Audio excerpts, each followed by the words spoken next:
This week, I wanted to talk about tax classifications and maybe some of the pitfalls that can happen if you're in a transaction where the property is classified in something like open space or forestry or even agriculture.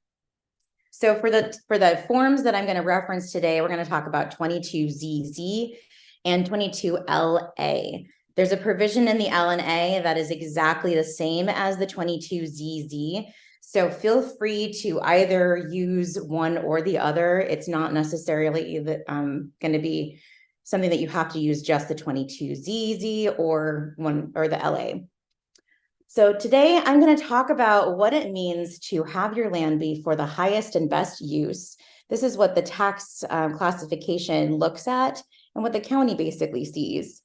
We'll talk about what classification options there are, why you would change those classifications, what benefits they can bring you, which land qualifies, how you apply for these things to be done, and thinking about if you should or should not continue in a plan, who would be responsible for paying the back taxes, and how do you know if a property is in this tax classification? And then at the very end, I do have sort of an example of how you go ahead and file this continuance of the plan. So first, I just wanted to go over like sort of a basic, what does this even mean? Now, when we have large pieces of property, they are sometimes categorized by the county for different uses than just a residential property. Now, doing this actually gives a tax break because a portion of your property is not going to be able to be used for what you have intended it for. So I'm going to be talking about the different ways that you can turn parts of your property into not only a tax break for you, but also to do things like help the environment, generate agriculture or business from it, or even harvest the trees that are on a large piece of property. So looking at the 22ZZ, this is a form that allows us to kind of negotiate the transfer of a tax classification. It is something that you're going to want to do all the way up front. So before you go into this, you're going to want to know what classification the property is currently in. But when you're in a purchase and sale that has a special categorization, you have the option of either removing it from that classification or continuing how it is right now. So an example of this would be, I had a 10-acre piece of property that was in forestry. And in forestry, you needed to keep a certain amount of acreage planted with trees to be harvested later with natural vegetation. There was a whole list in the forestry plan of the things that were required to keep it in that. And because of that, the tax break on it was approximately 20% of the whole tax value. So that would be similar to if the whole property was taxed at $5,000, it would only be $1,000 a year versus the $5,000 a year. There's a huge tax break for that because in the county's eyes and in Washington State's eyes, that portion of the property is being maintained as forestry and nature. So in a transfer of a sale where part of the property is held in that classification, you have the choice to either remove it from the classification or continue it. When it is removed, any taxes that were not paid between the time that the application was accepted for that and the sale date are going to be owed. Now, Washington law does default that payment to go back to the seller. So the seller was the one that benefited from the tax break. Therefore, if the sale transfers and nobody continues the plan, the seller will actually be responsible to pay those back taxes. The other option is the buyer can choose to continue the plan as it is. And in order to do that, there is a process that goes along with it. But box number 3 would be checked if that buyer decides they want to continue the land use the way it is and continue gaining the tax benefit. This is just the same verbiage in the 22LA, which is the land and acreage addendum. And I just pulled this paragraph so you can see it is exactly the same. You can use either form. So when the county looks at everything, they want to know what the highest and best use is. They're going to look at what is physically possible, legally permissible, financially feasible, and gives you the maximum productivity to do with your land. When the county looks at your property these ways, they also assess how you can actually use it, and their version of what you can do with it may be quite different than your intention.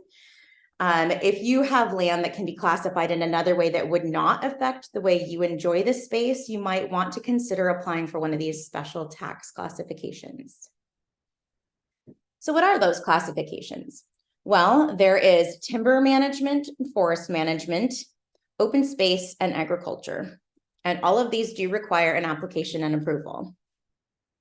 Timber management and forestry are actually two different types of plans, but I am grouping them together. With these plans, there is a minimum amount of property that you need to be devoted to the forest itself. It cannot be touched by anything. There could be no houses on it. It will not count parking or roadways. So they calculate the land that's completely used for this. 5% or less can be used for other. So if you have a large piece of property, say like a 10-acre piece, and you want to build a house there, you could theoretically have the remaining of your property in some sort of a forestry or forest management plan. And the reason for doing this is to use the timber that's on your property as a renewable resource, because it's currently not considered a renewable resource. But by doing this, when you harvest, you actually have to get approval, and the trees on your property have to be forest quality trees. Once you have logged the property in this kind of situation, there may be a moratorium placed on the land to provide protection until the harvest can be grown again. So this is one of the requirements. I pulled this from Snohomish County, and if you're going to be in a designated forest land, you need to have 5 or more acres that are primarily devoted to growing and harvesting marketable timber. This application I just kind of copy and pasted. It goes to the Snohomish County Assessor's Office, and I'll explain later how all of these applications can be done. And then there's going to be a list of requirements that they're going to have. And there is a fee associated with this. So I'll go over this at the end as well. When you have a farm and agriculture open space, it's going to be treated similarly, where there has to be a minimum amount of square feet devoted to this open space being used for livestock, agriculture, or anything that is commercial, federal reserves. You can actually even use agriculture and open space if you wanted to have a horse property, including horse lessons, anything that actually uses the property for something other than the building of residential homes in a space between 5 and 20 acres.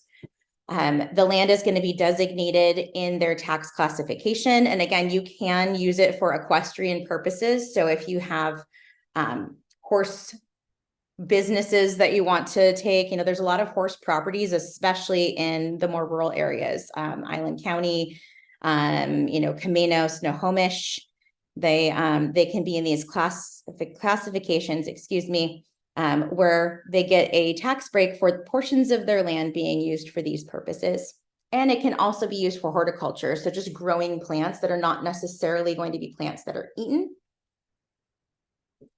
So why would you want to use one of these classifications? Well, if the use of your land matches the requirements, you might. If you have more than 10 acres that's not being used, you may want to consider it. If you want a significant tax reduction because you're not using a significant portion of your property, or if you plan to harvest your own trees and keep native vegetation, you may want to look into this. The benefits that you can get are actually huge from this. So as an example, in a standard property tax that's potentially $8,000 a year, it might reduce your payment to $2,000 a year. I did not pull these actual numbers. I'm just using this as an example. The property owner does reap the financial benefit for this, with the caveat that the plan has to be used as it's been specified and laid out. So with this in mind, what happens when the land transfers ownership? The first thing you should be asking your buyer is, do you want to continue a classification like this?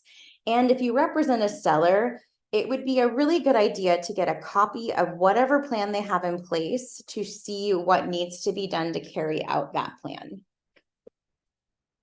For our buyers, we're going to want to empower them with the choice of either continuing the plan or not. We should be asking them what their intentions with the land are going to be.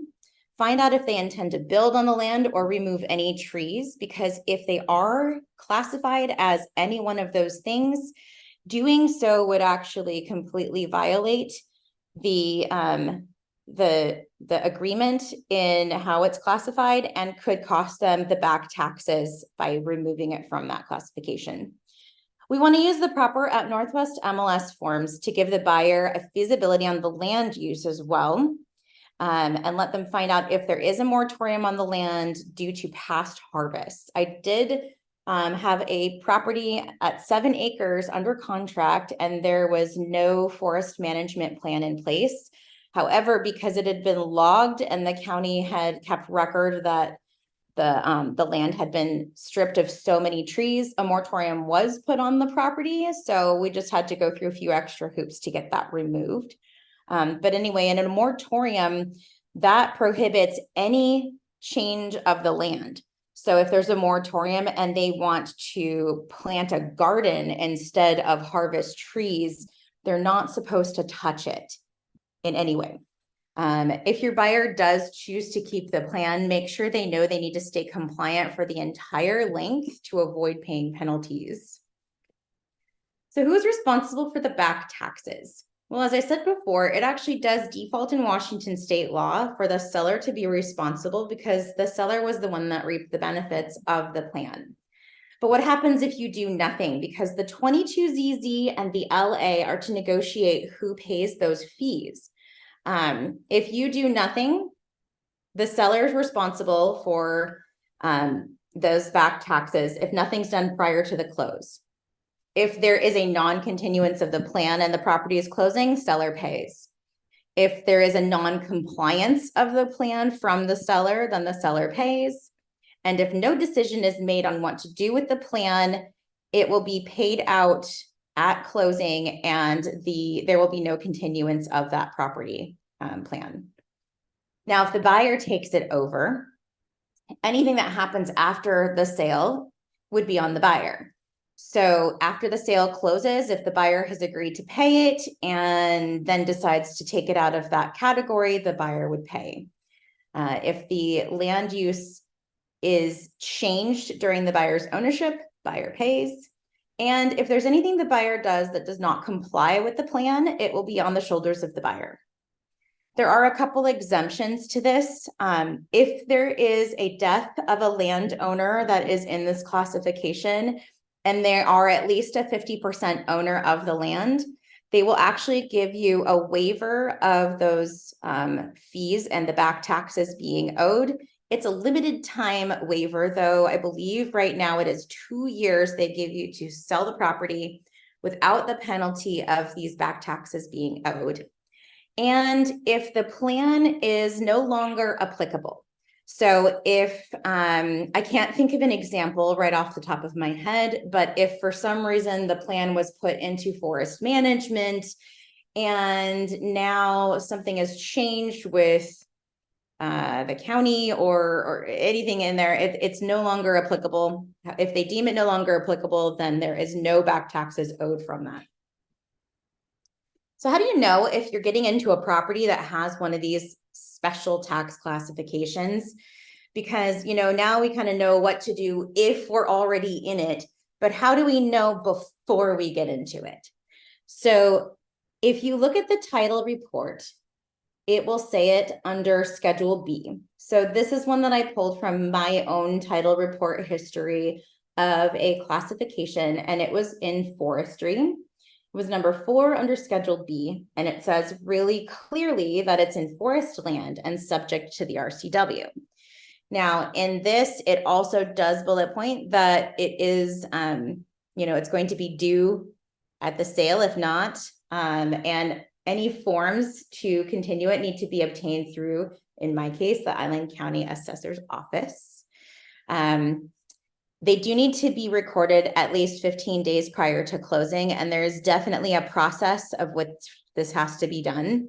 It is not a fast process. So if you see this in a title report, please give yourself at least 2 to 3 weeks to go ahead and comply with getting this paperwork transferred, should the buyer want to do a continuance of the plan.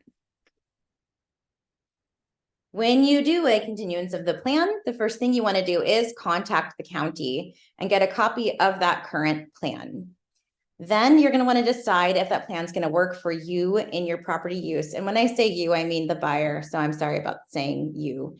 Contact the Washington Department of Revenue for an application if there is no plan and you want to, or you want to change the plan. Sometimes the offices at the county are going to be more helpful for you than going straight to the Department of Revenue, because it's final processed through the county. So use the county as your first resource. And then if you need to get additional paperwork, kind of the default place for all the original paperwork is the Department of Revenue. You're going to have the land reevaluated for compliance. So even if there is a continuance, they're going to want to make sure that the previous person was truly complying, and then make sure that the management plan is still applicable. There is an application fee. In Snohomish County, it's a $500 fee. A couple years ago in Island County, it was $300. So there's going to be a fee involved, and I can't tell you across the board if it's the same for each county. After that, the plan is going to have to be approved. And then finally, after being approved, it's going to be filed with the county and recorded under the new owner's name. The whole process takes about 2 to 3 weeks to convert the plan. Like I said, there's a reevaluation to ensure the compliance. It has to be filed with the county in order to transfer the sale. So that's why they want it 15 days before the closing of that sale. They want to make sure that the county has it in there on record, ready to go. Recording fee is charged for the plan continuance. If you wanted, on a side note, if you wanted to create a plan, there is a much larger fee that is assessed to put a plan in place. But if this is a long-term goal, it would definitely be a savings. Back taxes from any non-continuance are charged from the start date. So if a sale is being transferred and it's been in forest management, say, for 10 years, the back taxes owed at closing are going to count back 10 years ago. So the county does, if you are closing without a continuance, they will print out a full report that shows all the fees that are due. It is 100% accurate. And any recalculations that are done, you will be charged for. This is a payout similar to how they do it escrow for a closing. So when you know when you're going to close, when you know there's no continuance, you're going to want to get a complete payout and get that from the county. So you have that in time to get it on that closing statement. If you have questions about resources regarding any sort of tax classifications, I am not a tax expert in any capacity whatsoever. I'm only trying to speak on this based on my experience of coming across it and not knowing what to do, having to research this stuff for myself. And everything on these websites is incredibly helpful. The Snohomish County, Island County, King County websites are amazingly helpful. And the Department of Revenue does have very detailed instructions on how these things are classified and what rules you need to follow in order to keep those classifications. I hope this was incredibly helpful to you. And if you happen to come across a property that's under a special tax classification, I hope you have now figured out at least a little bit of a direction on what you do next and how we can empower our clients to make the right decision on if they want to continue the plans or if they want to get rid of them before they close the deal. Thank you.